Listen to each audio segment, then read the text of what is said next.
Hey, warmer for the low. Welcome to lovely Las Vegas for Coast to Coast Hoops with myself, Greg Hoops Peterson, now part of the VSiN family of podcasts. We've got an excellent podcast for you as we're going to be joined in segment number 2 in a few minutes because the first segment is going to be relatively short with the amount of games that we had on Thursday by Rocco Miller. He does great work over at Bracketeer.org. He does great work over at Basket Under Review, Field of 68, and so much more. We're going to be chatting with him about what we all saw in Feast Week, some of the early disappointment / teams that have really been able to come out and have a nice start to the season. We're also going to be talking about some of the disappointing / overachieving mid-major conferences as well. So very nice, well-rounded chat going to be had with Rocco there. And then we're going to take a look at some of the big games that we've got this weekend, some of the teams that have an opportunity to really prove themselves in the final segment. Going to get you guys picks and analysis on every game on the betting board for this College Basketball Friday as we hit some bank shots. If you have a question, comment, segment idea, what have you for this podcast,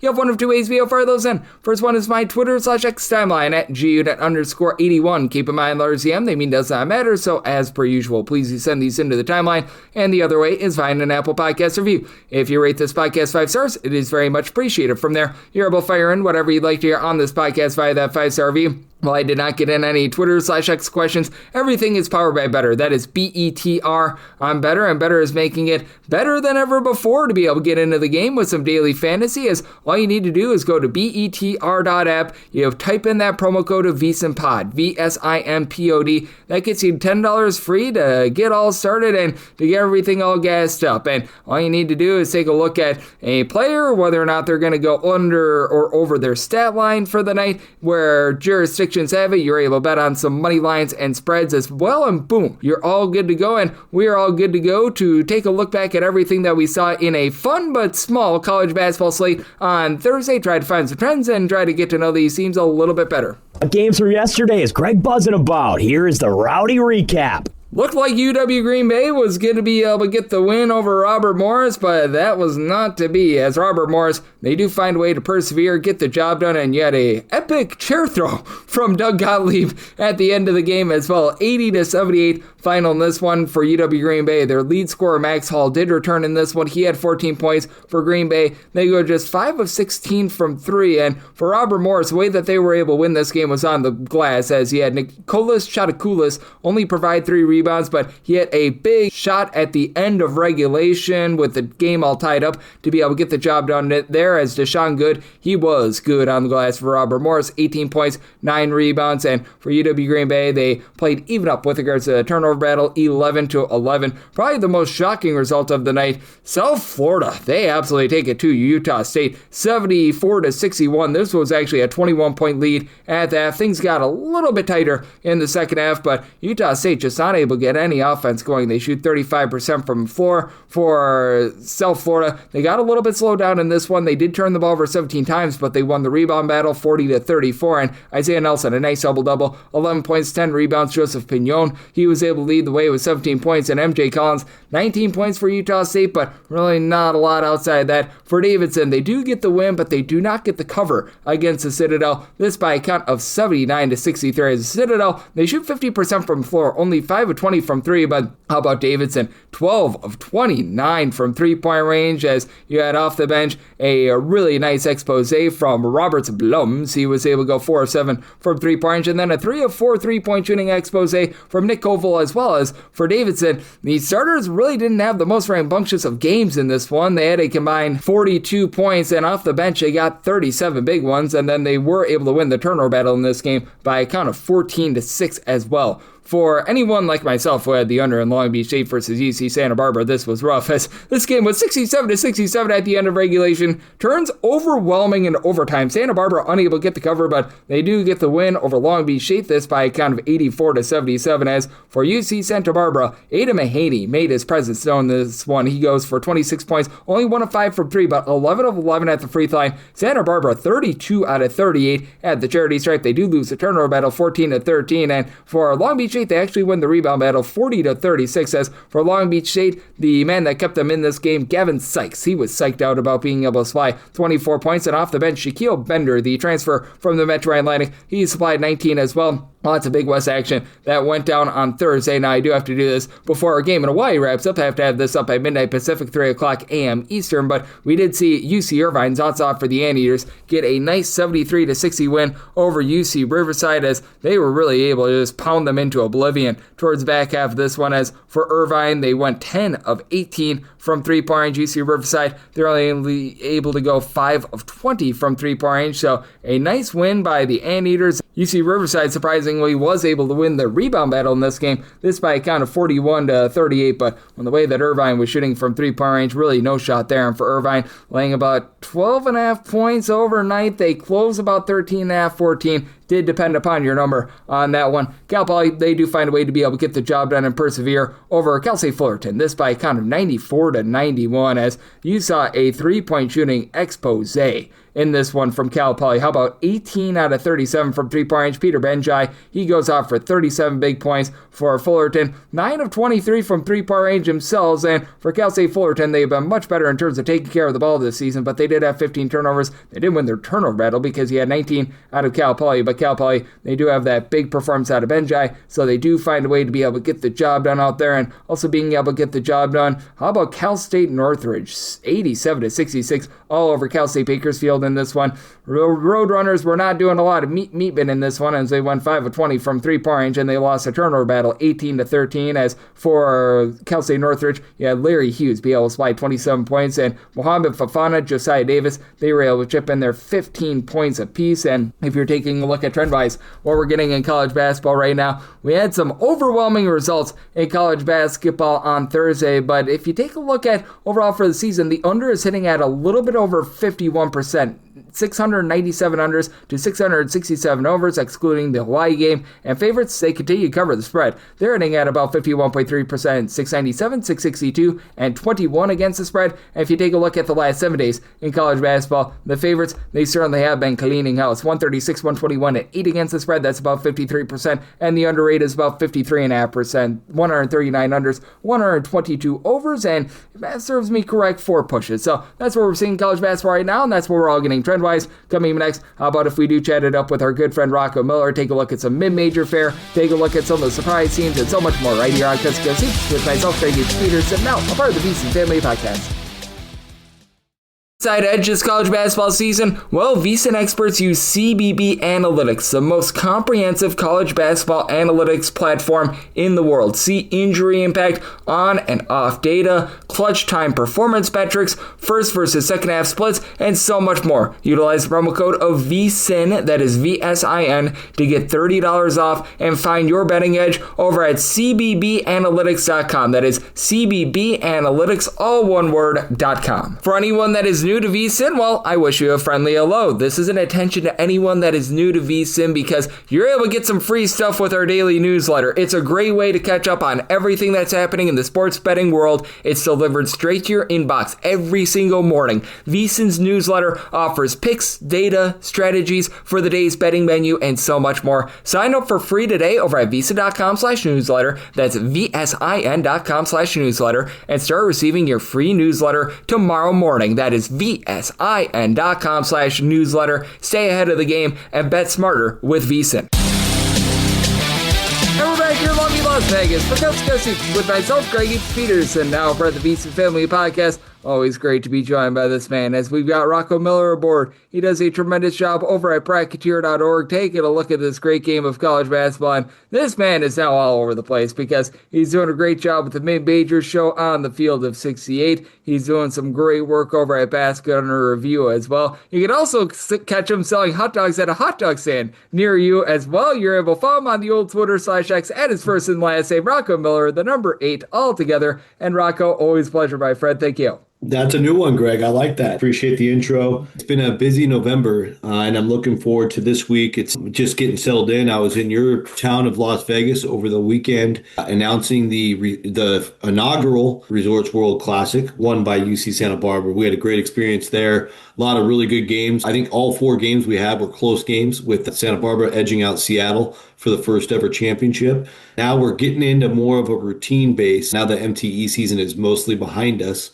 Of course, we have the ACC SEC Challenge as we're witnessing, throughout the midweek this week, and then some big time matchups sporadically throughout the upcoming weekend. So starting to get into a flow. We also have conference play. We saw Southland started on Monday with a big upset, Incarnate Word beating McNeese. And then, of course, the Big Ten getting off the ground on Tuesday. On Wednesday, we'll have the Metro Atlantic joining the party. I know the Horizon League's about to start as well. And the Big West will start on Thursday. So it really is starting to feel like, okay, results are coming in, data's starting to slowly mature, and we're starting to see how these coaching staffs adjust to different levels of turmoil.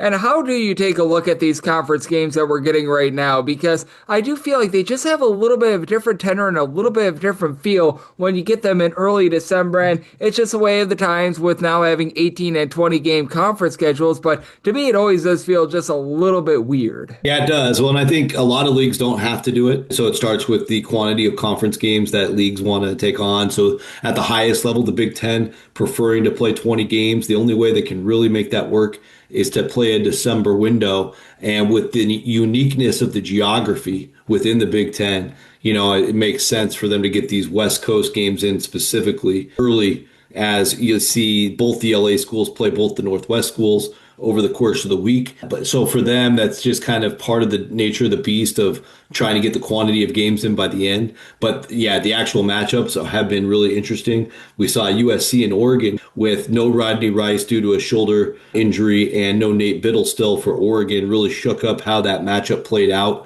I think the depth of USC proved to be the difference. As they got a road win at Oregon, we don't know what Oregon's going to become. I think they've lost 4 straight now, a lot of it due to the injury situation. But those are things you would like to be able to get over and try out different things and be more mature by January before you're facing live bullets. And so that's a little bit of a consequence if you are Oregon. Washington and UCLA from that league. I'll say this, Tyler Bilodeau and Donovan Dent for UCLA have been banged up. Hans Steinbeck is probably Washington's most important player. I think from that standpoint, we're going to have injuries and hiccups throughout January and February as well. And that's not the point of me bringing all that up. My real point is just the fact that these staffs and these lineup combinations are pretty immature still. We don't know, how they're going to adjust to the real live bullets. And so the coaching staffs have to be frustrated by having to play so early. You also see in the Metro Atlantic level, Sacred Heart will play Mount St. Mary's here on Wednesday. Mount St. Mary's this morning announcing 4 players being out. And so, yeah, it happens to every level. And you're just like, man, when these conference standings really come into play, these games here this week mean just as much as the ones the last week of the season. So it's a really interesting test, but everybody's got to deal with it if you're in one of these conferences. Yep, they certainly will, and it is going to be interesting to see what we get out of those games, as Rocco Miller does such a great job over at Bracketeer.org, joining me on Coast to Coast Hoops, and we're doing this as the ACC SEC Challenge. Certainly has yet to come to a close, but we saw night number 1, the ACC, make a big statement after last year. Well, it was not too much of a challenge. It was challenging for the ACC. They won 2 games in the entire challenge. I think that they won 3 out of either the first 4 or 5 to start with. And just how have you taken a look at this challenge? Because it just feels like the depth of the ACC that has been eluding them for so long, I would say 5+ years, finally feels like it's back for this conference. Yeah, I think it's a big step forward for the league. There was a lot of programs, what I would call stuck in the mud last year. And you also, at the exact same time, the SEC, the meat of the SEC, obviously we know about those top 4 or 5 programs being elite. But once you get into the 6 through 16 teams, like all those teams were capable of winning last year. Basically, all of them did. I think only Louisville and Duke won in this challenge last year en route to a 2-14 performance for the ACC conference. But this year, I think the results that really pop, Syracuse getting the big win over Tennessee, you have to start there. I get it was a home game for Syracuse, and they did have some bright spots in Vegas, taking Houston to overtime, being mostly competitive. You can see the confidence through this win, through the way they celebrated last night, the post-game interviews. This Syracuse team really needed that win, first of all, but I think that this changes them going forward. Knowing that Tennessee is as solid of a program as there is anywhere in the country, let alone the SEC, getting them ready for ACC battles to come and really trying to prove that they can make a push towards an NCAA tournament appearance. Man, I get it. It's still not even the greatest resume win because it's a home win, But I think that could potentially due to their confidence with the Anthony family now involved, with the veteran JJ Starling still there. He's a bona fide all-conference player if he's got his mind right and focused. And I think the guy that really I love his attitude and the way he brings it is William Kyle, number 42. Some of these big-time block shots and big-time dunks. That's the emotional leader that Syracuse has been missing. I grew up watching this program from the late 80s to now. And I loved Eton Thomas. I loved Otis Hill. Those old school Syracuse guys were really the key to getting the dome rocking 30,000 strong, or whatever it is, 25,000, 30,000 strong. Those days need to come back. They got a chance with this team to do that. Nate Kings has been an excellent player. I think he had 19 by halftime yesterday. So again, it starts with Syracuse, but the rest of the conference, Greg, getting a big win by Miami at Ole Miss. I mean, I don't think a lot of people expected that one. Ole Miss going through their own problems, no doubt, but Miami being able to go into Oxford during a wild week in Oxford for football reasons and really kind of giving the fans even more reasons to be frustrated was impressive. That was really not a game that was in doubt down the stretch. Miami gets out of there with a 9-point win. That was really big. I think with Notre Dame being able to, the Notre Dame win over Missouri, that's one that, I would say most people would agree Missouri's the better team on paper, but Notre Dame pulled it together, built off of the Vegas experience, and got a really important win. And that one hurts Missouri a little bit. And then I think you see Duke, of course, survived against Florida, but they were expected to win. The Carolina win at Kentucky, I think, will age extremely well. That game was pretty ugly across the board. Somebody had to win. And for North Carolina to get a road win like that, I do think Kentucky will be much better in the future. That's going to age really well and be pretty important come March. Yep, absolutely. And I do think that Kentucky has been one of the early season disappointments thus far. I think that they could be a little bit better moving forward, but they're a team that really stands out to me that I think that they've got a little bit of work to do when they do get guys healthy, as they're still dealing with the Jaden Quanten's injury. That's going to be helping out. But what about a few teams that you've been looking at, and whether it's to the positive or the negative, you've just been surprised for them. You've just been surprised by them, whether that be for the good or the bad. On the bright side, this team at Vanderbilt been tremendous. Now, again, they're going to have to back that up against SMU. That's a super intriguing matchup, as SMU's also been pretty good. But Vanderbilt performing like a Final Four level team, that's something that I don't think most of the national media saw coming. But I love the pieces that they built. What they were able to do against St. Mary's is just not something you see very often. I remember reading a stat that after the win, scoring 96 against St. Mary's, not even Gonzaga can do that. So getting them out of the way they like to play, the speed in which Tyler Nickel, a.k.a. Okirky from Cornell, of course, Tyler Tannell, and Duke Miles has just been unbelievable. This Vanderbilt team, if they can stay healthy, of course, has the ability to compete for an SEC title. And I think that's a really big statement. I think Iowa State out of the Big 12, we thought they would still be up there in terms of where they've been. The Big 12 in general is a huge story, in my opinion. The emergence of Colorado, TCU winning that event last week, Oklahoma State still undefeated. So a lot of the mid-pack teams have overperformed expectations in a big way. Even Arizona State being a team that can get to the Maui championship game. And then at the top here with the Cyclones, that's my main point. I did see Tamin Lipsey and, of course, Dom Nelson are banged up. But ideally, they are good to go for the showdown at Purdue on Saturday. Can't wait for that game, Greg. I think Iowa State, with Josh Jefferson, the way he's played, Milan Momcilovic, and Blake Buchanan, a lot of these pieces have really fit together nicely, and they've been simply dominant. They went to the Players era and went a quiet 3-0 because the silly tiebreakers didn't allow the Cyclones to play for a championship. But the business that was in front of them, they handled, including that Syracuse team they beat by 30+. Again, because of the loudness of Michigan and Gonzaga, none of the media really focused on Iowa State. That was a really impressive week for me. And I like the way the Big 12 has made a big move at a deeper conference. They've already passed the Big 10 in the power rankings for now. So this month will be big on the kind of the national level to see that. I would say more on the mid-major level, Greg. Teams that have really jumped out is George Mason. We saw them dominate. That was a pretty good Cornell team that came in hot, and they just handled them like nobody's business. An 18-point runaway win. Every one of George Mason's games since the 6-point win over Winthrop in the first week, they haven't even been competitive. They beat FAU in their MTE championship game down in Daytona. Now they go to Virginia Tech Saturday. So a nice little test there. Love what we see from the Patriots this far. And then I also would just say, the way, Belmont is a team that's also undefeated, 7-0. A team I'm also kind of waiting to play a bigger game. They go to Middle Tennessee this weekend. So I think both those games are stiff tests for the Bruins. They, of course, went to the Fort Myers tournament last week and got the championship win in easy fashion over Toledo. They also went to Charleston and just popped the Cougars by 23 in a true road win. So I feel like Belmont continues to evolve and develop. They were my preseason Arch Madness pick because of their style of play and all the attention that goes to Tyler Lundblade. You can just kind of see it getting molded very well there like clay.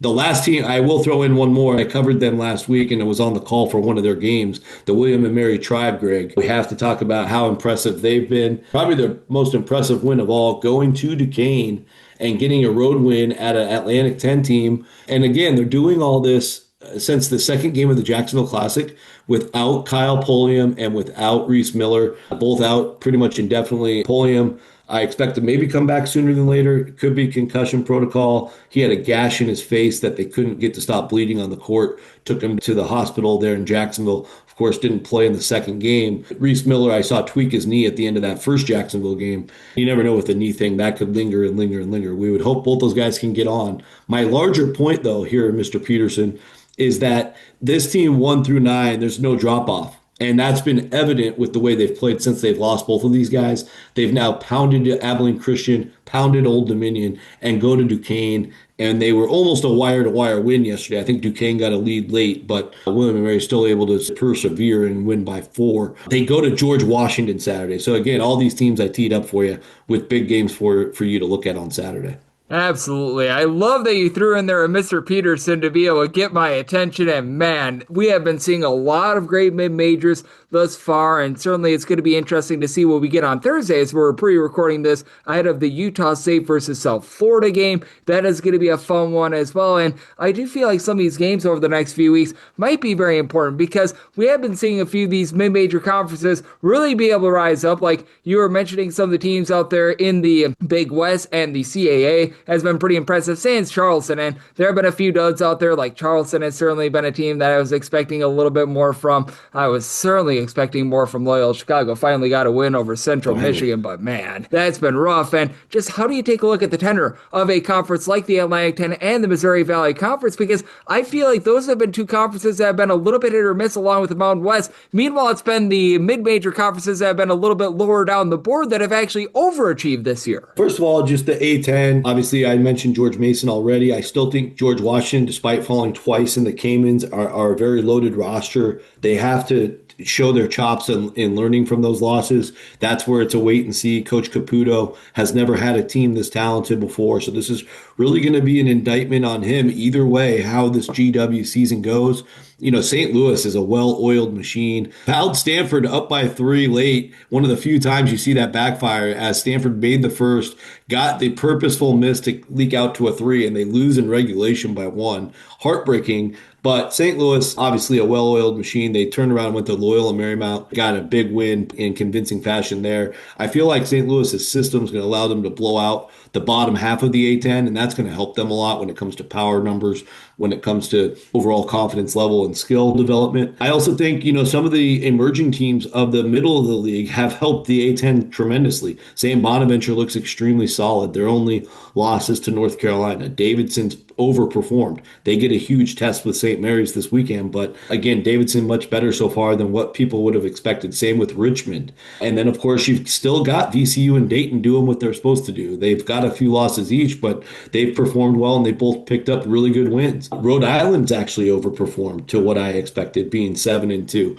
and not having a real egg laid yet. So really the only disappointments are Loyola Chicago, which has been a major disappointment, and LaSalle and Fordham, of course, have been disappointments. St. Joe's is about where I expected them to be, just based on the fact that they had the late change at the top and trying to find their way through that. So no harsh comments for them. As you look at the WCC, Greg, Pacific's been a team that came on the last few games. Really curious to see how they can play at Cal this weekend. That's a game I might actually try to go watch in person down the street from my house. If the Tigers can emerge, that's certainly going to help the league a lot. And that's been a little bit of a time bomb with Dave Smart. Eventually they're going to be good. Does he have the pieces he needs to do what he envisions for the Tiger program? That's wait and see. But they're clearly better than last year. We see that.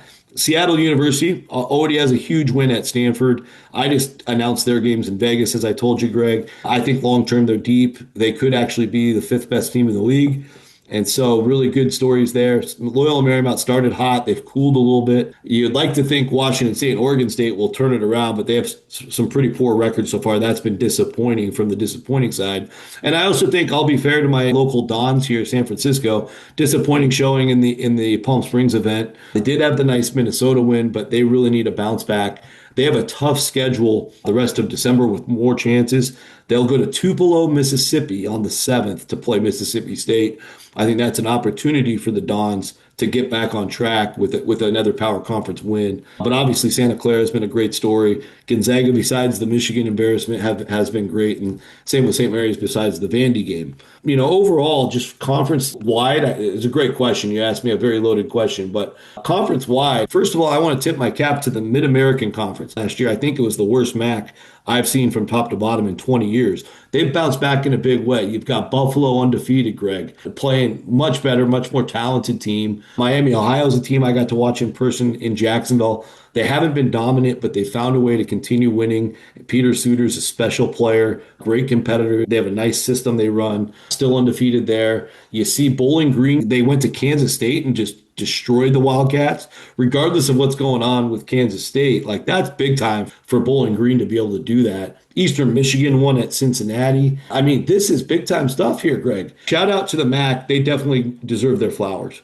Yes, absolutely. And I was saying that last year as well. I was so disappointed by the MAC last year. It just didn't feel like they had a lot of depth. I was hoping for maybe a little bit more from Ball State at this point in the season, but I mean, past that, top to bottom, this is a much improved conference, other than maybe Northern Illinois. Northern Illinois has been a little bit rough as well, but I mean, still, you just take a look at where this conference is at from last year to this year, and that's so big. And how do you also take a look at some of these teams that have been up and down? Because I know you've highlighted the New Orleans Privateers, which I absolutely love that you've been in on that story, but the team that they knocked off night over one at TCU might be one of the most fascinating stories in all of college basketball, because I know you brought them to my attention prior to the start of the year. Disappointing night number one, but then they defeat the national champions from last year in Florida. They then actually almost take down Michigan as well. They do take down Wisconsin. There are just a lot of teams that it feels like is a little bit of a mixed bag right now, and while you've got these dominant teams like Michigan that have yet to take a loss, like a Purdue, a team like a TCU, I think is a team that's hiding in plain sight, that just because of one bad performance, they're being overlooked this early in the season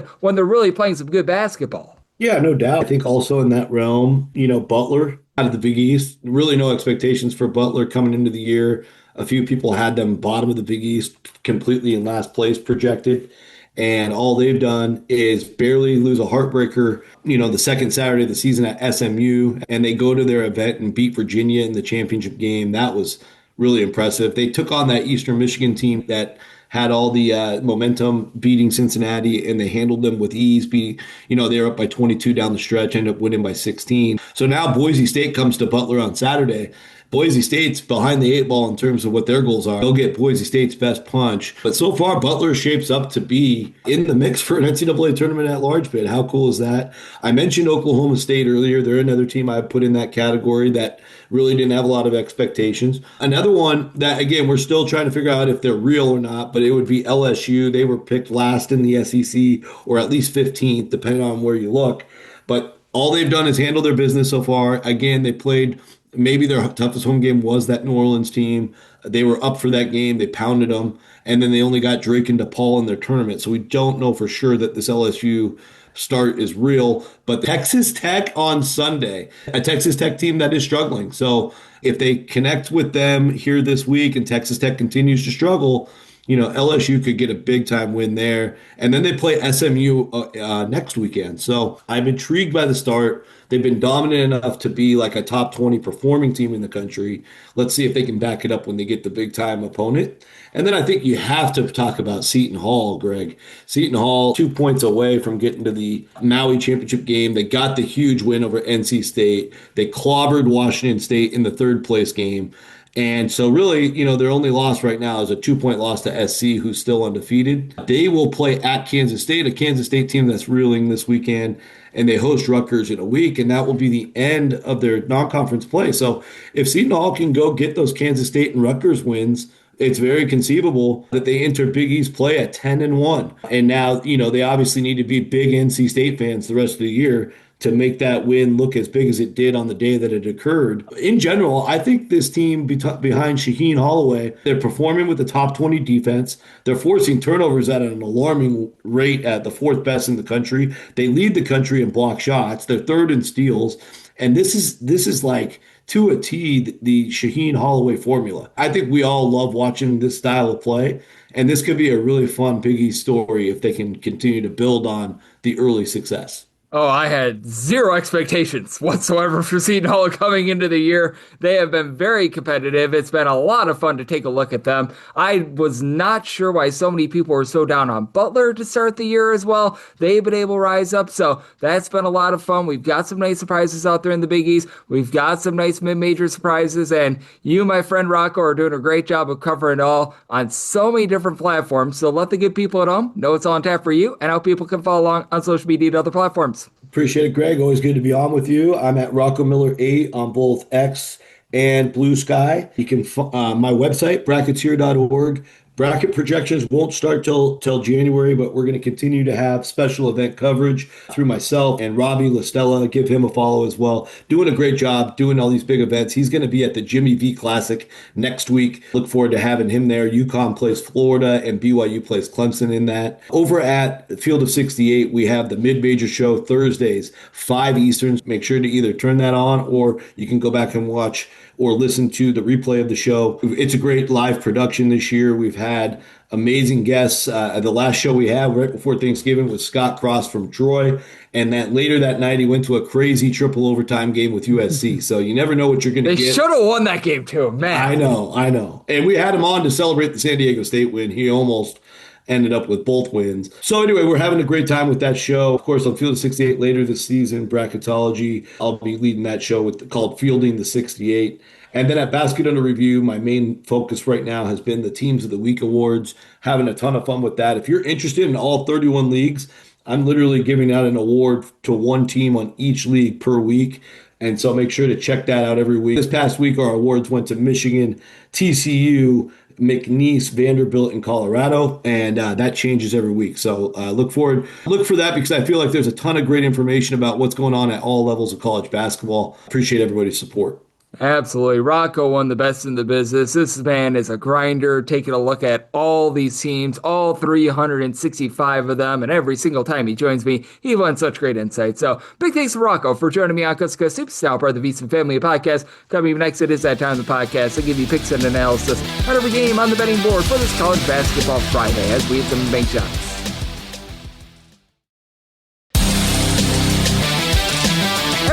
Lovely Las Vegas for Coast to Coast Hoops with myself, Greg Hoops Peterson, now part of the VSiN Family Podcast. Always great to be joined by one of our good friends in Rocco Miller. He does such amazing work taking a look at this great game that we all know and love of college basketball. He's over at bracketeer.org, Basket Under Review, Field of 68. The man is all over, doing an incredible job, and every single time he joins me, he lends such great insight. So a big thanks to Rocco for joining me in the last segment. Now it is that time of the podcast. I give you picks and analysis on every game on the betting board for this College Basketball Friday as we hit some bank shots. Most financial establishments close at a certain time, but not here. It is time for a side and total on every game on today's betting board bank shots. Do note that as per usual, any changes that are made to these plays will be listed up on my Twitter/X feed at @GUnit_81, and we're going to be going in Las Vegas rotation order. This is where we go with the games involving two bigger conferences with regards to the teams first, and then teams from these conferences. It only needs to be one team from these conferences involved in the game go at the bottom. This would be the Southland Conference, the NEC, the America East, the SWAC, the MEAC. I think we've covered all the ones that are going to be at the bottom for today. If I didn't say Big South, let's get things started with 867, 868 on the card. It is Iona, and they play host Quinnipiac. Quinnipiac is a underdog of 2.5 points. Its game is 161.5. I'm in on the over. I did set a total of a 164.5. Right now, Iona has been really good at guarding the perimeter, but I think that they're doing for a little bit of regression with the fact that teams are shooting less than 27% from three-point range against them, and it's an Iona team that's looking to fly. They are 24th in the country in terms of total possessions per game. CJ Anthony has been a nice find coming over from Cincinnati, 16.5 points, 6 assists, shooting 42% from three-point range, and then you've had Keshawn Williams, who I remember he was a really good scorer a few seasons ago over at Northern Illinois, be able to supply the team with about 10 points per game. With this Iona squad, they haven't necessarily been able to pull in there a lot of second and third chances outside the top 200 with regards to their offensive rebound percentage, so I do think that Quinnipiac is going to have a little bit of an edge there. This was a number that opened up more around about 4 or so, and if we could get a 3+, I'm going to be in on Quinnipiac because I did set my number at a 2.5, so on the 2.5, wait and see, but if we can get back to that opener, I'm going to be willing to take the points with Quinnipiac as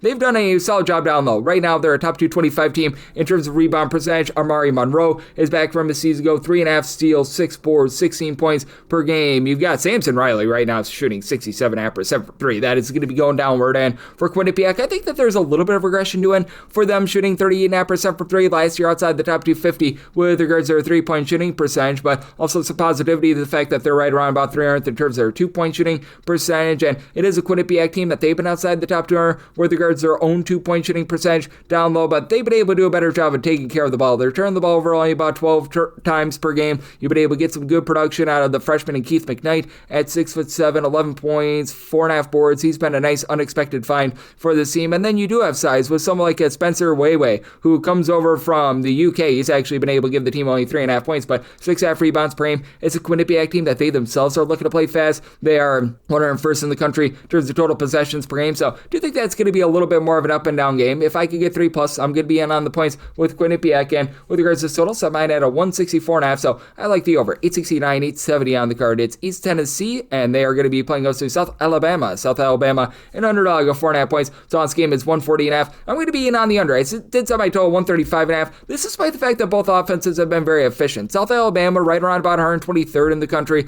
in terms of points per possession. East Tennessee State, they've been a top 115 team, but you do have a South Alabama team that plays ridiculously slow. They're outside the top 320 in terms of total possessions per game, and for ETSU, this has been a rock-solid defense that has been a top 40 bunch in terms of turnovers forced on a per possession basis, and the way that you really attack this South Alabama team is by knocking down threes. South Alabama is forcing opponents to take over 61% of their field goal attempts from three-point range. That is on pace to be the highest percentage of shots being taken from three this decade, and for ETSU, they're shooting about 32.5% from three. It's middle of the road in college basketball. It's not great, it's not terrible. They've got Jalen Smith. He comes over from North Florida, giving you about 11 points, 3 assists, 2.5 steals per contest. I like the add of Bryant Taylor from SIU Edwardsville. He and Cam Morris have both been able to give you 15 points apiece. Morris comes over from the UMass Lowell, and typically with ETSU, they're just an absolutely dominant team on the glass. They're still solid, but they haven't been able to pull in quite the second and third chances that they have in the past, and this is a South Alabama team that they themselves are not really going to give themselves a whole bunch of second and third chances outside the top 200 in terms of offensive rebound percentage. They don't put you on the free throw line at all. They're allowing opponents to shoot 10 free throw attempts per game.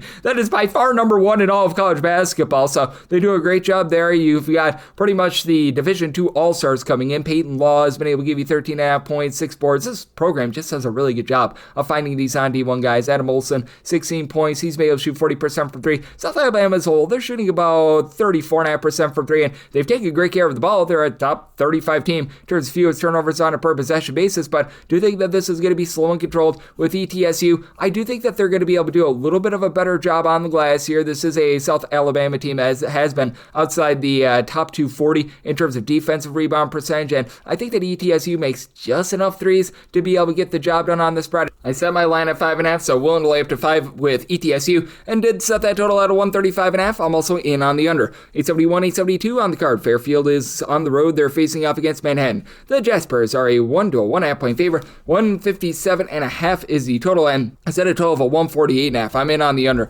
Now, Manhattan has been a bottom 30 team in all of college basketball in terms of points allowed on a per possession basis, but their total possessions per game, I feel like it's a warped stat. They've gone to overtime already in a few different circumstances, including that wild and crazy Wagner game. That's a big reason why currently in terms of total possessions per game, you're seeing them checking in more around about 92nd in all of college basketball. I think that they're a little bit slower than what they've shown, and this is not a Fairfield team that's really going to push a ridiculous tempo. They're a mid-tempo team, about 166th in the country in terms of total possessions per game, and while Fairfield does a really good job in terms of keeping things clean, not really turning the ball over, only about 10 turnovers per game, they don't shoot it well. They're outside the top 220 in terms of their three-point shooting percentage. They're outside the top 300 in terms of their two-point shooting percentage. Doing a great job on the offensive glass. Top 100 team in terms of percentage of their missed shots that resulted in an offensive rebound as Brandon Benjamin. He's been able to give you 9 boards, 2 blocks, 12.5 points per game. But that said, I do think that with Manhattan, they just barely find a way to be able to get the job done here. I recognize that they're still without their main man and Will Sidner from a season ago, but this is a Manhattan squad that has been able to do a pretty rock-solid job of bombing it from 3, 38.5% from the outside. Do think that sees a little bit of regression, but Jaden Winston, he and Devin Dinkins in the backcourt have been able to combine for about 30 points per game. You've got Winston give you about 2.3 steals per contest, and with Frazier Knight at the Roxborough last season, he shot 47% from 3, 36.5% this year. He's a 6'7" combo player. That's giving you about 13 points, 7 rebounds. Now, they are allowing a lot of second and third chances. This Manhattan team has been outside the top 300 in terms of their defensive rebound percentage, so they certainly need to tighten up the screws a little bit there, but I do think that they're going to do so. And with this Fairfield team, it has been a team that has been a little bit hit or miss in the backcourt. Right now, you just don't have really that one main facilitator, as Brandon Sparks, he's giving you 2.5 assists, 16 points per game, but I mean, it's really been facilitation by committee when he's been out there. Cam Esteves, who has missed a pair of games, he's been able to give you about 2 assists per contest. Deuce Turner down for what is giving you 12 points per game. I do think that this is going to be a little bit more of a mid-tempo game. So I told 148.5. I like the under, and with Manhattan, I'm going to be willing to lay up to a deuce with them. 873, 874 on the card. It is St. Peter's, and they're going to be playing us to Canisius. Canisius does find themselves as a pretty good size underdog here. You're going to be catching 6.5 to 7.5 points with them. 133.5 to 134.5 is the total. That's at a total of 136.5. I'm in on the over. Now, for St. Peter's, they're currently outside the top 240 in terms of points allowed on a per possession basis. Very uncharacteristic of them. Canisius out of 365 Division I schools. They're actually 365th in terms of total possessions per game, and yet they're giving up over 70 points per game. This is a not so efficient defense, to say the least. Brian Najonga has been able to give you 12.5 points. He's shooting about 41% from the outside. I like what he's been able to bring to the table. And then Michael Everbrow, he comes over from Central Arkansas, spent some time out there in the MAC prior to that. 8.5 points, 6 boards. So this has been a Canisius team that has been much better on the glass than they have been in past seasons, but they're just really not doing a great job in terms of actually guarding the inside shot, as they're pushing a lot of things to the outside because their three-point shooting defense has been halfway decent, but they are outside the top 350 in terms of opponents' two-point shooting percentage, and that's a big reason why I did set St. Peter's here as an 8.5 point favorite. I'm going to be willing to lay the number with St. Peter's. This has never really been a team that was going to go bombs away from three-point range or anything like that, even though they're not shooting at the worst percentage, but still they're outside the top 275 with that regard. Brett Bland, he's been able to shoot 40% for 3 at 9 threes per game. He's been able to supply the team with 17.5 points, 5 rebounds per game, and then you've got Bryce Eaton eating it up with about 8 points, 3.5 assists per game for St. Peter's. They traditionally are a team that's very sloppy with the ball. They've been turning the ball over about 15 times per game, but you've also got a Canisius group that has not really generated turnovers whatsoever ever since Jim Christian has taken over. They're back outside the top 330 in terms of turnovers forced on a per possession basis, and with St. Peter's uncharacteristically outside the top 300 in terms of opponents' 2-point and 3-point shooting percentage. I do think that improves a little bit, but even though it's going to be a lower possession game, I do think that you get an over here because Canisius, they're very inefficient with regards to their defense as well, so I think that you get a slow and controlled over, so my total 136.5, and with St. Peter's, I'm willing to lay up to 8 with them. 875, 876 on the card. It is Marist, and they play us at Mount St. Mary's, and the Mount finds themselves as a 9 to a 9.5 point underdog total on this game. It is 133.5, and with the Mount, I did set them as a 9.5 point underdog, so 9 or less, I am going to be willing to lay it with Marist. It's a Marist team that over the last 2 years, they've been a top 25 team in terms of opponents' 2-point shooting percentage, and it's a Mount St. Mary's team that has really not been able to light it up from 3-point 3-point range this year. Right now, they're shooting about 34% from the outside, which is not bad, but the Achilles heel for this team, turnovers. 17 turnovers per game while being well outside the top 175 in terms of total possessions per game. So they just have a lot of dead possessions, and they themselves are a bottom 5 team in terms of generating turnovers as well. They are turning the ball over nearly 8.5 times more per game than their opponents. That is a big issue. Even though you've got Arlandis Keys giving you about 13 points, he's shooting 40% from 3. You've got Luke McKeldin, who's stands 6'10". He's been able to give you 6.5 boards, 12.5 points per game. This team is just not doing the little things well, and for Mount St. Mary's, typically this is a team that does a good job on the glass. They're outside the top 300 in terms of percentage of their missed shots that result in an offensive rebound, and for Marist, they're back in the top 75 with regards to their rebound percentage. You've been able to have Rajon Blackwell come up from the non-D1 ranks, give the team 14 points. He's right now shooting in the mid-30s from 3. Marist a little bit improved with that 3-point shooting percentage, and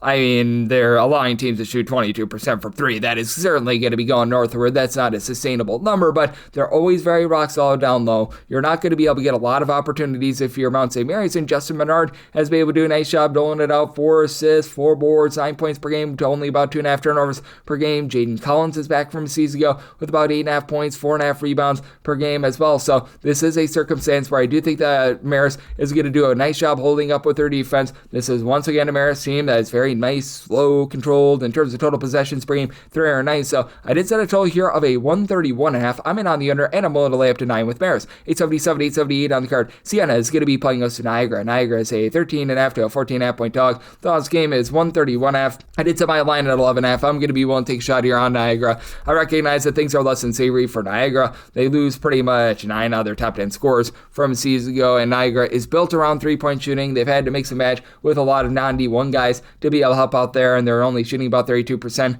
from 3. Big issue that you have for Niagara. They are not hitting the boards whatsoever. They're a bottom 10 team in terms of percentage of their own missed shots that result in an offensive rebound. But Justin Page, he seems to be paging in with 12.5 points, 2.5 assists, only shooting about 30% from 3. But Trenton Walters, along with Reggie Podome, these two guys have been able to combine for 18 points per game. Both are shooting above 42.5% from 3-point range, and I do think that that's going to have a little bit of success against the Siena team that's been very slow in control. Both of these teams outside the top 275 in terms of total possessions per game. Siena as well outside the top 310, and with Siena, they're trying to force things inside. They're a team that is in the top 20 in terms of lowest percentage of shots for field goals by opponents that come from 3-point range.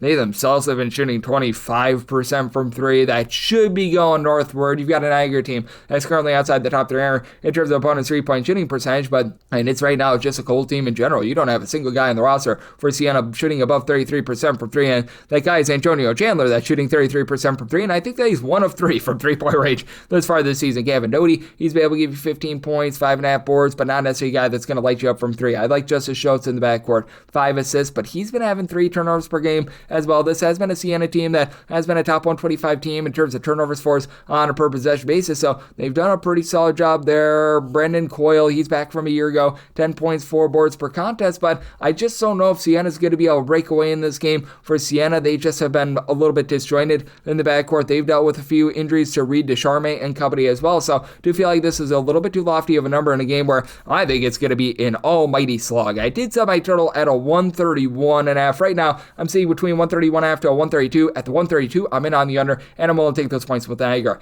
879, 880 on the card. It is VCU, and they play us to Samford. Samford is an underdog of 19 points, and your total is 150. And for VCU, go ahead and set this line at 16.5. I'm going to be willing to take the points with Samford. Samford certainly has their issues. This is year number 1 under Lenny Acuff, who comes over from Lipscomb. He's brought a few guys with him. The main one, Dylan Faulkner, a 6'9" big man who's been able to give the team about 14 points, 5.5 boards. So he's been able to do a solid job there. And then you've got Norris Squared, who comes on over from pretty much Horizon League. Keaton Norris has been the main guy, 4.5 boards, 5.5 assists, 12 points per game. But it's all been about Jaden Booth right now. He's supplying the team with 18.5 points per game. Has come on down from the non-D1 ranks, and he has been rock solid for a Samford team that is pedestrian with regards to their offense. They're shooting 32.5% from 3. The one thing that they're doing well, though, is they're not turning it over. This has been a top 50 team in terms of ball security. They're turning the ball over less than 10 times per game. Now, they're outside the top 300 in terms of generating turnovers as well, so it's sort of a make it or take it sort of style, but they've also been a top 125 team in terms of not allowing second and third chances, so they are doing a great job with regards to one and dones. For Samford, not a team that's necessarily pushing tempo, 169th in the country in terms of total possessions per game. VCU is. This is year number one for them in the new regime of Phil Martelli Jr., and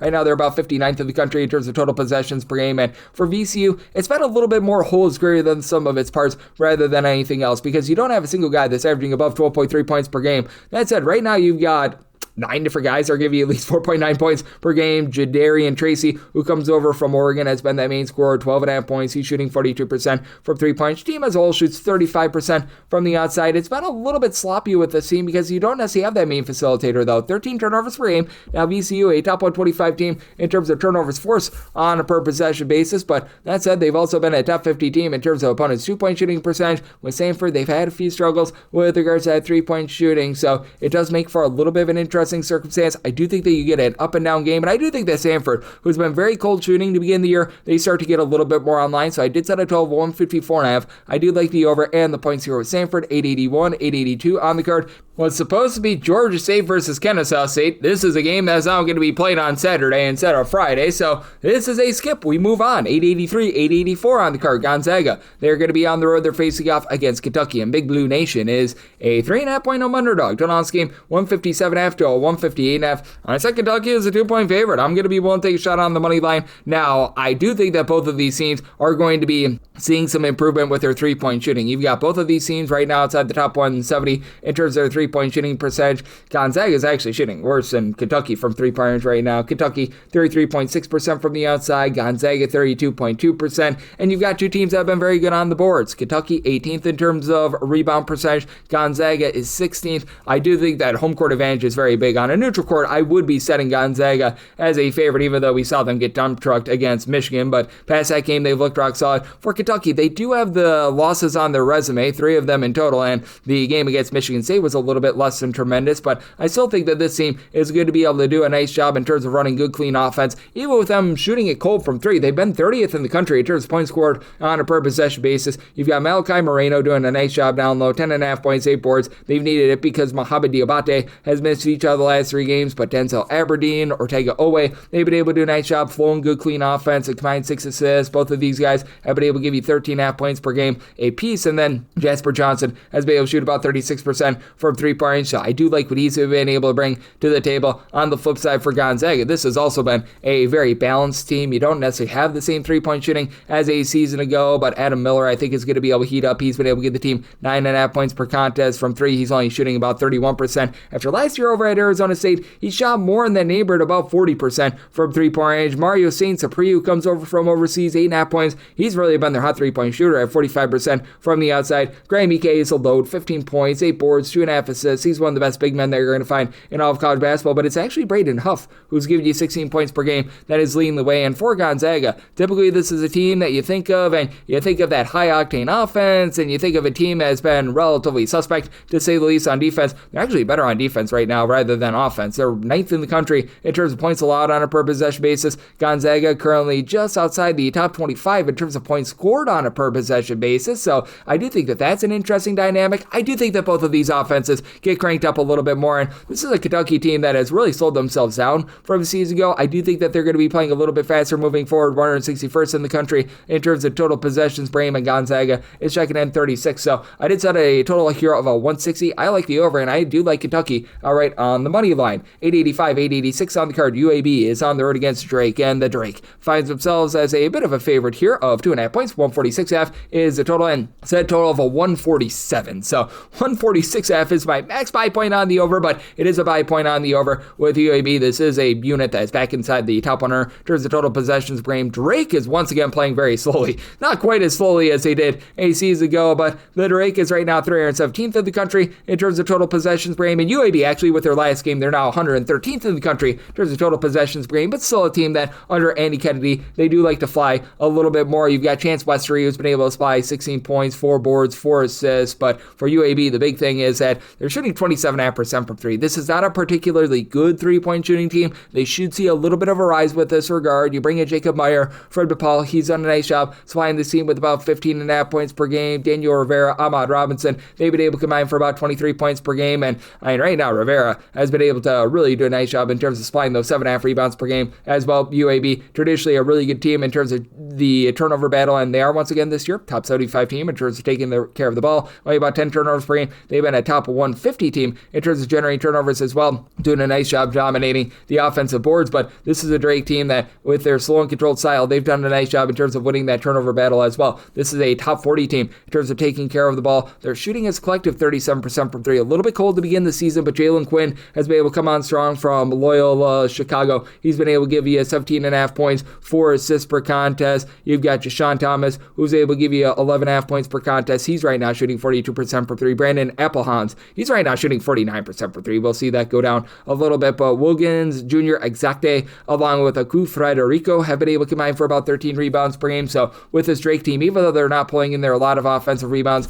they themselves have been able to do a nice job not allowing their opponents to be able to get a lot of second and third chances as well, and they've been a top 75 unit in terms of opponents' two-point shooting percentage. That's big against a UAB team that is very much looking to pile drive the ball down low. So I did set a total here of a 147. think that late game falling gets you over, so like the over, and I'm willing to lay up to 2.5 with the Drake. 887, 888 on the card. Cincinnati, and yes, we're on to Cincinnati. They're on to the road facing off against Xavier. Xavier is a 1.5 point favorite. 144.5 to a 145.5 is the total, and I said Xavier is a 4-point favorite. I'm going to be willing to lay the number. Both of these teams have had shaky starts to the season on offense, to say the least. Xavier had just a really bad first few games, but now they're really starting to get it going. Cincinnati just is not 238th in the country in terms of points scored on a per possession basis, while Xavier is more around about 143rd. And the Cincinnati team has been good on defense. Like, Cincinnati is a top 40 team in terms of points allowed on a per possession basis. They're really good down low. I know that they've dealt with a few injuries, but they've gotten back Baba Miller. Jalen Celestine was dealing with a little bit of an injury. These two guys should be good to go. And Miller has been a double-double machine, 14 points, 10 boards, 2 blocks. He's able to pop it from 3 at 6'10", but he's popping it at 12%.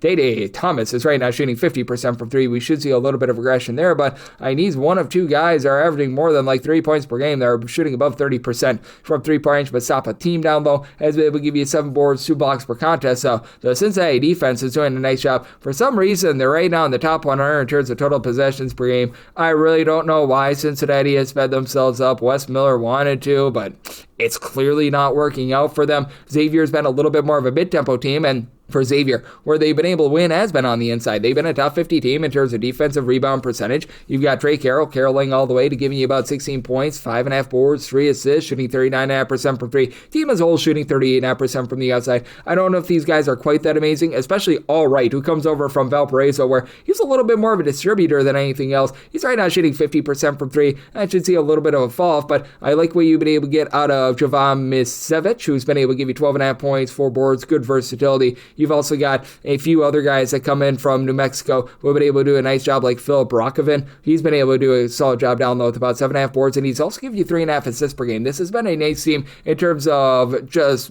distributing by committee. Xavier, top 50 team in terms of taking care of the ball, and I do think that that's going to be able to win out. Now, Xavier 351st in terms of their overall 2-point shooting percentage, so they're probably going to look to cast away quite a bit from 3, and that's where Cincinnati, in my opinion, is a little bit more vulnerable, and I just don't know if Cincinnati flows good, clean offense with the way that they're turning the ball over 14 plus times per game. So set a total of 144. I like the under, and I'm willing to lay it here with the X-Men. 889, 890 on the card. TCU, they play us in Notre Dame, and Notre Dame finds themselves as a mid-tier underdog here of 5.5 to 6.5 points. 139.5 is the total, and set a total of 138. I'm in on the under. Neither of these teams are necessarily going to be looking to completely gun it. TCU has been playing a little bit more up-tempo here in recent games. They're up to about 90th in terms of total possessions per game. A little bit of a byproduct of playing against Florida and also Wisconsin, a pair of teams teams that they're looking to run a little bit more. Meanwhile, you've got a Notre Dame team that they like to keep things nice, slow, and controlled. Notre Dame right now in terms of total possessions per game, they're checking in more in the neighborhood of 298th in the country, and Notre Dame is going to have the best scorer in this game. Marcus Burton was able to supply 20 points per game last season. He's right on pace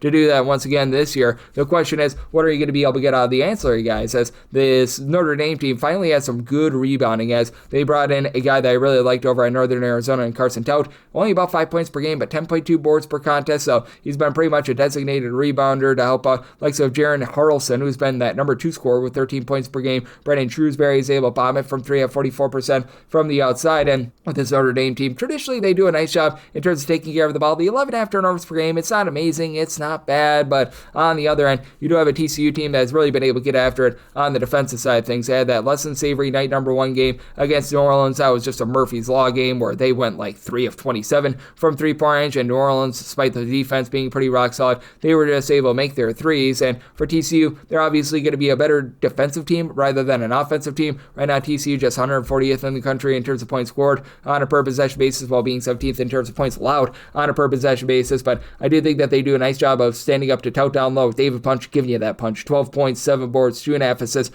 per game. It is a TCU team that has also been a top 50 team in terms of turnovers forced on a per possession basis. They're within the top 80 in terms of 3-point and 2-point shooting percentage defense as well. Not a team that's lighting it up from 3 other than Jaden Pierre, 44% 3-point shooter, about 11 points per game. And then Brock Harding, he does a nice job doling out good clean offense, not really lighting you up from 3, but 10 points, 6 assists, 3.3 steals per contest. I do think that in a control game, TCU finds a way to be able to get the job done. I set them as a favorite of 8 points, so willing to lay with TCU, and I'm in on the under. This last game on the Normal Las Vegas betting board before we hit the extra games, 891, 892. It is San Diego, and they're on the road against San Jose State. Old San Jose State is a 7 to 7.5 point favorite. Total on scheme is 143.5, and I'm going to be willing to take the points with San Diego. I think I, out of character, called them San Diego State, but the Toreros I'm going to be willing to take here, because with San Jose State, out of 365 Division I teams, they are 365th in terms of the opponent's 2-point shooting percentage. Now, I recognize that San Diego is very much looking to take quite a few threes. They're outside the top 150 in terms of their 2-point shooting percentage, and this has been a team that has been a little bit rough on the boards for San Diego. You don't have a single guy that gives you over 5 rebounds per game, as Hassan Diop has been your top rebounder with about 4.5 boards per game, but you have to love what you're getting out of Tyler Johnson, who's been able to supply about 12 points per game, dealt with a little bit of an injury, but he should be good to go. Tunari Lane, Juan Sebastian Guadacito have transferred into the program. They're combining to shoot about 40% from 3, 11 points apiece out of these two guys. And for San Jose State, this team has had a really tough time taking care of the ball, about 287th in the country in terms of turnovers on a per possession basis. San Diego has been a team that's been relatively okay in terms of generating turnovers, and for Kobe Garland, he's had to be the head of the sink right now for San Jose State, and he's been a good one, shooting 40% from 3, 4 assists, 17.5 points per game. You got Yafat Mundi, who's been good on the glass, 9 rebounds, 11 points per game, but again, you're just allowing too many open looks from 2-point range, even though you've got Cedric Nananano, who's been in the program for a while, giving you about 6 rebounds per game. That's been a little bit unsightly. San Jose State has actually been a team that's been able to haul in there some second and third chances. They've been a top 175 team in terms of their offensive rebound percentage. You're really not going to get these teams to really run it and gun it, though. With the San Diego team, they're about 266th in the country in terms of total possessions per game. San Jose State is very content to play slow. They're currently 348th in the country in terms of total possessions per game. I do think that this is going to be close enough for some late game felling. I did set my total here at a 143.5 right now, seeing between 143.5 to a 144.5. At a 144 plus, I'm in on the under, and I do like those points with San Diego. And now we hit the extra games. The normal betting board picks are complete, but there are some extra games today, so we go into the bonus. 306-567, 306-568. Lafayette and Mercyhurst do battle, and Lafayette, the home team, is between a pick'em to a 1-point dog. 131.5 is the total, and with Mercyhurst, I did set them as the 1.5 point favorite. I'm going to be willing to lay up to 1 with them with this Lafayette squad. It does feel like things are just a little bit disjointed with this team after they, a season ago, did lose some of their main backcourt pieces, as this team was a much better 3-point shooting team a season ago when you had a guy that was lighting it up at like 44 to 45% in Alex Shulkin, who's now over at UC San Diego, and you lose your main big man in Justin Vanderbont. As a result, you've only got 2 guys on the roster that give you over 3.7 rebounds per game. Christian Humphrey Rembert has, as a freshman, been able to give you 7 points, 5.5 boards per contest, and Sharif Jackson, another freshman, 6 rebounds per game, but it is also a unit that has been allowing a lot of open looks down low outside the top 275 in opponents' 2-point shooting percentage. They themselves are outside the top 340 in terms of their own 2-point shooting percentage. They shoot 33% from 3. Caleb Williams has been around the block. He's been able to give you about 16 points per game, shooting 38% from 3. Mark Butler, Ryan Petit, these are two guys that aren't necessarily giving you a ton of scoring, but you know what, they're doing a pretty okay job there. But this is a Mercyhurst team that they like to play nice, slow and controlled. They're outside the top 300 in terms of total possessions per game. It's a Mercyhurst team that was actually okay in terms of guarding the perimeter last season. This year, they've been allowing teams to shoot less than 32.5% for 3. Mercyhurst actually checking in 151st in the country in terms of points allowed on a per possession basis. Lafayette more around 295th, and I do think that for Mercyhurst, having Bernie Blunt in the backcourt, I think is the best scorer in this game. 16 points, 2 assists. He's shooting 36.5% for 3. Mercyhurst as a whole only shoots about 30.5% from 3, but the versatility of Mykolas Ivanauskas, who at 6'8", he's shooting 33% from 3. He's giving you about 6 boards, 7 points per game. I do think that that's going to win the game for a Mercyhurst team that has been a top 200 team as well in terms of turnovers forced on a per possession basis. Now they've been way over aggressive with their fouling. They're a bottom 20 team in terms of fouls committed on a per possession basis, but also a top 100 team in terms of opponents' 2-point and 3-point shooting percentage. I think that this is going to be a control game. Did set by total at 131.5, so we'll wait for a little bit of movement here. 131 or less and on the over, 132 or higher the under, but I'm going to lay up to 1 here with Mercyhurst. 306.569, 306.570. What can Brown do for you? Well, Brown plays us to Bryant, and if they win by more than 5 points, they'll make you money. Brown is a 5-point favorite. Total on this game is 129, and I did set a total of 132. I do like the over. For Bryant, this has been a very inefficient offense. They're currently outside the top 300 in terms of points scored on a per possession basis, but it's also an inefficient defense. For Bryant, right now, in terms of points allowed on a per possession basis, they're checking in about 167th in the country. This has been a Brown defense that has been a top 100 team in terms of points allowed on a per possession basis. You've got a Brown unit that is currently well outside the top 250 in terms of total possessions per game, but I do think that there's reason to believe that this offense is going to improve. Obviously, losing Keno Lilly from the backcourt from a season ago has left them a little bit hamstrung, but Adrien Odechino, who hopefully I said that correct, he's been able to give you about 10 points per game. It's a Brown team that's only shooting about 31.5% from 3, but Jeremiah Jenkins, he shoots about 44% from the outside,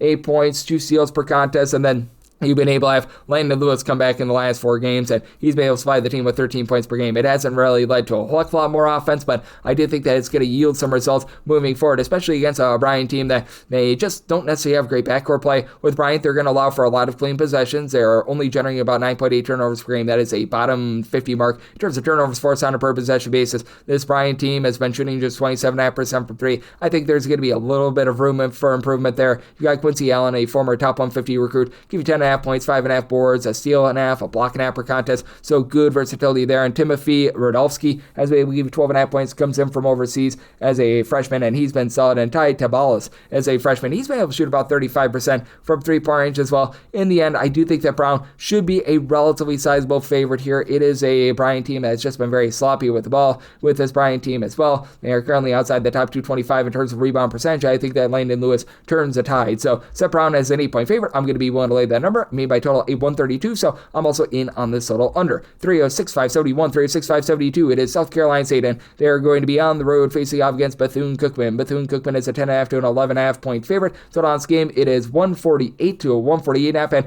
it's at a total of a 153.5. I do like the over. You've got a South Carolina State team that's outside the top 275 in terms of both points scored and points allowed on a per possession basis, but also a team that they very much are content to run. They're 55th in the country in terms of total possessions per game. With Bethune Cookman, this team has been looking to play a little bit more controlled. They're hovering around about 200th in the country in terms of total possessions per game, but after last season, you were able to get really good versatility out of South Carolina State. You had hockey-style line changes, a nice 10-man rotation. They pretty much lose all but 2 of those guys, and I have to wonder how they're going to be able to stand up to Ontario Morris. Morris has been able to do a good job, give the team 14-plus points per game, not necessarily going inferno mode from 3-point range or anything like that, but he's been able to do a good job in terms of helping out an offense that has been outside the top 225 in terms of points scored on a per possession basis, but this team is playing the Monsters on seemingly a night in, night out basis. They were able to get a road win against Ohio. They held in there against Dayton. I recognize that in their last game against Indiana, that was a little bit less than savory, but still, in this game, they should be able to dominate the boards. You've got Daniel Ruzon, who's been able to do a solid job, give the team about 5 boards, 11.5 points per game. You've got Heedy squared and Jacoby Heedy along with Quinton Heedy, who've been able to combine for 9 rebounds, about 26 to 27 points per game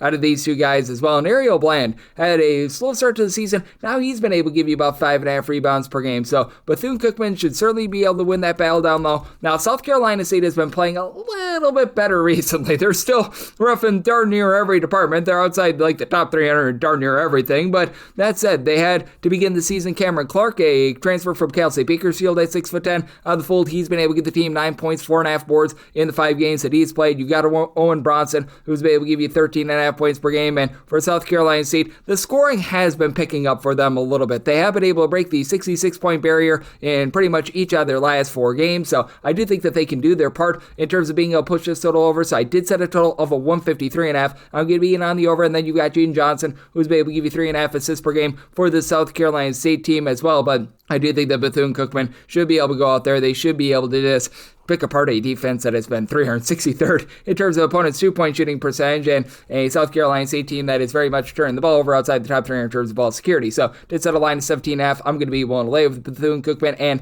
do like this total over as well. 306-573, 306-574. High point hopes to not be a low point as they're going to be playing with NJIT, and NJIT does find themselves as a pretty good sized underdog here of 26.5 to 28 points. 155 to 156 is the total, and with high points set them as a favorite of 23.5 points. So I'm going to be willing to take the points. NJIT is getting Sebastian Robinson back, who he was their top returning scorer from a season ago. He missed like 3 full games. He hasn't necessarily been 100% in a lot of them as well. That's a big reason why his numbers have been a little bit slumping this year with 7.5 points per game, but he has looked much better recently. Double figures in 3 out of the last 4 games. He's never been a great 3-point shooter. His career about 20.5% 3-point shooter, and with this NJIT team as a whole, they shoot about 32.5% from the outside. It's an NJIT team that's a little bit stronger on defense rather than on offense, as well, the offense is right now outside the top 300 in terms of points scored on a per possession basis. They do face off against a High Point team that is allowing a lot of second and third chances. High Point is 301st in the country in terms of defensive rebound percentage. They're allowing teams to be able to grab a little bit under 34% of their missed shots as an offensive rebound. That said, this has been a High Point team that has been relatively mid-tempo this year, but very much high-powered with regards to their offense. Last year, before the coaching change, they were a top 40 team in terms of points scored on a per possession basis. Not quite there, as they were number 3, but still 24th in the country in terms of points per possession. You've got one main holdover from a season ago in Chase Johnson. He's been able to do a pretty nice job in terms of being able to pump it in there from 3, a career 40% 3-point shooter. One trick pony, but that one trick is very good. Rob Martin, the top scorer from Southeast Missouri State, is supplying 14 points, 5.5 assists per game. Cameron Fletcher spent some time over at Xavier and Florida State, 19 points, 8.5 rebounds. He's done a great job there, and then we've got nice ancillary pieces like a Scotty Washington, who comes over from Cal State Northridge. He's been able to supply the team with about 8 points per game. It's a bunch that does a nice job in terms of not turning the ball over as well. Only about 9.5 turnovers per game, and they themselves have been a top 30 team in terms of turnovers force on a per possession basis with NJIT. I do think that they're going to be able to do an okay job of holding up on the glass, with Ari Fulton being able to give you about 7 boards, 7 points per game. Malachi Arrington, he's been able to supply the team with about 6 rebounds per game as well, but this has been a team that's been outside the top 300 in terms of ball security. So do you think that this is going to be a sloppier game? I just don't think that you're going to be able to get an over in this spot, because like I said, with High Point, even though they've been very efficient on the offensive end, not necessarily an up-tempo team, and NJIT is not really a team that's looking to push tempo as well, about 178th in terms of total possessions per game. So set a total of 149.5. I like the under and 24 plus with NJIT. 306-575, 306-576. McNeese is going to be playing us to Northwestern St, and Northwestern St does find themselves as a underdog of 17 to 18.5 points. 141 to 142 is the total, and with McNeese, I did set them as a 17.5 point favorite. So here at 18 plus, I'm going to be willing to take those points with Northwestern State. For Northwestern State, certainly they're going to be up against it against a McNeese team that they're relatively slow and controlled outside the top 270 in terms of total possessions per game. That'll have this Northwestern State team very much at home, as they're not necessarily a team that's looking to push a lot of tempo either. 261st in the country in terms of total possessions per game. But that said, with regards to this McNeese squad, you've been able to get a lot of production out of Larry Johnson, a former top 100 recruit who's been able to supply the team with about 17 points per game. He is not necessarily a guy that's going to light you up from 3-point range or anything like that, but you've been able to get a lot out of Javon Garcia, one of your main holdovers from a season ago. 13.5 points per game. Right now, he's shooting 44% from 3. McNeese as a whole, they're only shooting about 31% from the outside. We should see some positivity there. They have a much stronger low post team. They're a top 75 team with their own 2-point shooting percentage, a top 40 team in terms of opponents' 2-point shooting percentage. Now, they are getting dump trucked on the glass. They are outside the top 330